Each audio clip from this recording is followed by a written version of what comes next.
नमस्कार। एक बार फिर हाजिर है क्राइम की एक और घटना लेकर।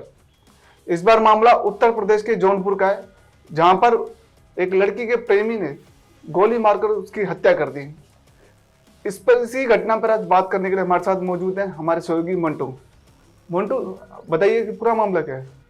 दरअसल ये मामला जो देखा जा रहा है पूरा ये प्रेम प्रसंग का देखा जा रहा है, जहाँ पर 3 फरवरी की रात को जो लड़का है वो उसका प्रेमी है, उसको अपनी जो गर्लफ्रेंड है उसको बुलाता है अब जौनपुर से, जो ये गोपालगंज का जो एरिया है वहाँ पर बुलाता है, और साथ में अपने 4 दोस्तों को भी बुलाता है, जिसमें एक उसका भाई भी होता है शामिल। और जो साथ में ये लोग मिलते हैं, बातचीत होती है, लेकिन बाद में जब बात बढ़ जाती है तो आपस में ही विवाद हो जाता है इनके बीच। विवाद होने के बाद जो उसके दोस्त होते हैं उन्होंने उसको, लड़की को पकड़ के, और जो उसका जो प्रेमी है उसके कनपट्टी पे जो कट्टा है वो लगा के उसकी गोली मार के उसकी हत्या कर दी। अच्छा, आप ये कह रहे हैं कि पहले जो लड़की का प्रेमी था उसने उस लड़की को बुलाया, हाँ कहीं मिलने के लिए, जैसे बुलाया होगा तो वो लड़की मिलने गई, जी, तो लड़के के साथ पहले से वहां पे उसके दोस्त मौजूद थे। तो फिर विवाद में हुआ क्या कि लड़की को उन्होंने मार दिया इस तरीके से। इनमें तो पहले तो फुल प्लानिंग थी आपस में, ठीक है। प्लानिंग के तहत उसको बुलाया और आपस में इन्होंने कुछ बातचीत पे जरिए कुछ ऐसा डिसाइड करा होगा जिसमें उनकी बहस हो सके।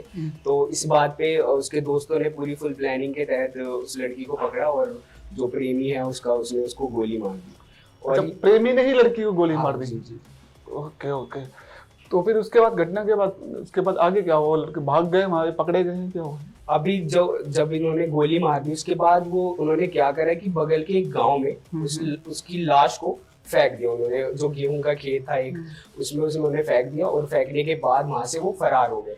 तब से अभी तो फरार ही चल रहे हैं, जिसमें अभी तक पुलिस ने जो इसकी छानबीन शुरू करी बाद में, तो अभी तक 3 लोग ही गिरफ्तार हो पाए हैं इसमें। अच्छा, जैसे आप कह रहे हैं कि 3 फरवरी का मामला है, तो अभी हाँ। तक पुलिस के हाथ जो मेन आरोपी है, जो लड़का है जिससे लड़की मतलब प्यार करती है, जिससे उसकी दोस्ती थी, वो पकड़ में आया है नहीं आया?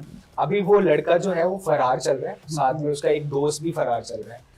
दरअसल ये जो मामला देखा जा रहा है ये पूरा सिर्फ इसलिए शुरू हुआ था क्योंकि जो लड़की है जिसका वो गोली मार के जिसकी हत्या कर दी गई है, उसने अपने प्रेमी, जो उसका प्रेमी है, उसके ऊपर दबाव बना रही थी कि मेरे से शादी कर लो।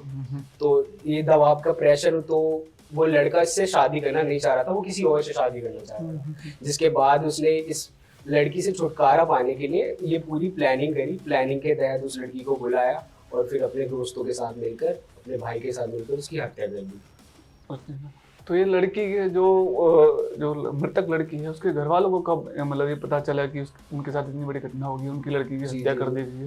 दरअसल देखो, जब पुलिस ने 3 फरवरी को इसकी हत्या हुई थी, 4 को पुलिस को सूचना मिलने के बाद पुलिस ने लाश बरामद करी। तो जिसके बाद पुलिस ने क्या करा कि लाश तो पता नहीं था कि किसकी लाश है, तो उन्होंने पहचान के लिए उसके हाथ पे एक टैटू देखा जिसमें उसके बॉयफ्रेंड का नाम लिखा हुआ था। तब पुलिस को शक हुआ कि ये प्रेम प्रसंग का मामला हो सकता है। लेकिन जब पुलिस ने छानबीन करी, उसके पास एक घड़ी भी थी।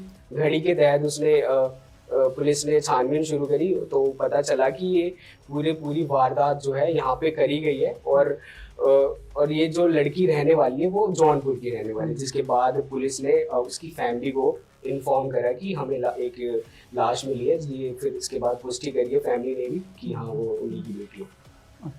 तो अभी आप कह रहे हैं कि जो मेन आरोपी जो लड़का था, जी। जो लड़की का कथित प्रेमी बताए जा रहे थे, वो अभी फरार चल रहा है? हाँ जी, बिल्कुल फरार चल रहा है वो। अभी उसकी गिरफ्तारी नहीं हुई है। छानबीन चालू है पुलिस की, अभी उसको ढूंढा जा रहा है, लेकिन वो अभी फरार है। और इसमें पुलिस और क्या क्या एंगल निकाल रही है? मतलब अगर आप जैसे कह रही हैं कि लड़की उससे मतलब प्रेम करती थी, शादी का दबाव बना रही थी, तो कहीं ना कहीं ये मामला ऐसा तो है नहीं कि 1 दिन में या 2 दिन का हो, ये बहुत पुराना मामला हुआ। हाँ। तो क्या लड़की के घर वालों को भी भनक नहीं लगेगी इस मामले की, इस बात की कि उनकी लड़की किसी लड़के के साथ किसी प्रेम प्रसंग में है? उन्हें कभी उसे रोकने की कोशिश नहीं की? इस मामले में घर वालों को आया है, कोई पक्ष आया है, कुछ उन्होंने बताया इस बारे में? अभी तक तो पुलिस छानबीन में ही लगी हुई है फिलहाल। तो अभी घर की तरफ से ऐसा कोई बयान सामने नहीं आया है कि उन्हें पता हो कि मेरी लड़की या मेरी बेटी का प्रेम प्रसंग चल रहा है किसी लड़की के साथ। अभी फिलहाल इस मामले में ऐसा कुछ खुलासा नहीं हो पाया कि फैमिली का कोई इस पे स्टेटमेंट आया हो। तो बट अभी पुलिस फिलहाल अभी जांच में ही लगी हुई है।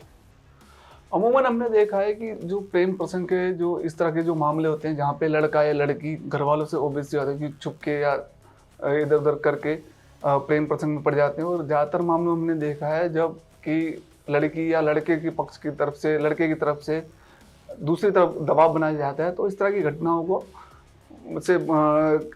घटनाओं को अंजाम दिया जाता है। और ये पहला कोई ऐसा मामला नहीं है, ऐसे वारदात पहले भी होते रही हैं।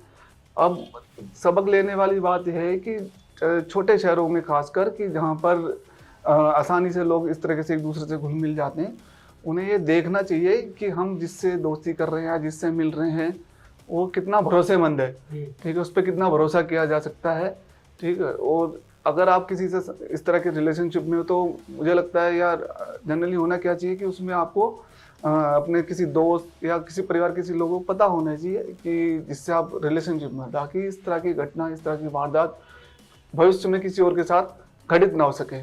क्राइम की इसी तरह की खबरों के लिए देखते रहिए खबरपार डिजिटल। आपसे फिर मुलाकात करेंगे। आपको ये क्राइम की स्टोरी कैसी लगी हमें कमेंट करके जरूर बताएं। नमस्कार।